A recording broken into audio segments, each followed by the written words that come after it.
अभिनेता श्रेयस तळपदे आजवर अनेक सिनेमांमधून आपल्या भेटीला आलाय। इक्बाल, गोलमाल, ओम शांती ओम यासारखे हिंदी सिनेमे तर आई शपथ, पोस्टर बॉयज, भेट यासारखे मराठी सिनेमे। श्रेयसने त्याच्या अभिनयाने अनेकांची मनं जिंकली। तर काही दिवसांआधी श्रेयसला हृदयविकाराचा झटका आला। त्यानंतर श्रेयस कधी प्रेक्षकांच्या भेटीला येणार यासाठी सगळेच उत्सुक होते।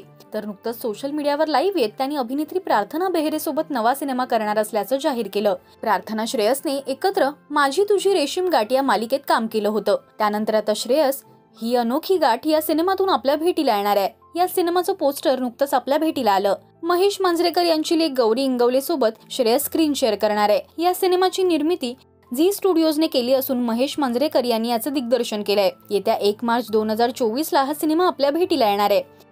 ही अनोखी प्रेम कहाणी आता काय असणार यासाठी सगळेच उत्सुक आहेत। गौरी याआधी कुटुंब, पांघरुण, काकस्पर्श, दे धक्का 2 या सिनेमात झळकली होती। तुम्ही श्रेयस गौरीला एकत्र सिनेमात पाहण्यासाठी उत्सुक आहात का हे आम्हाला कमेंट्स मधून नक्की सांगा। मराठी सिनेविश्वातील बातम्या, अपडेट्स आणि गॉसिपसाठी तुम्ही सबस्क्राइब करा राजश्री मराठी।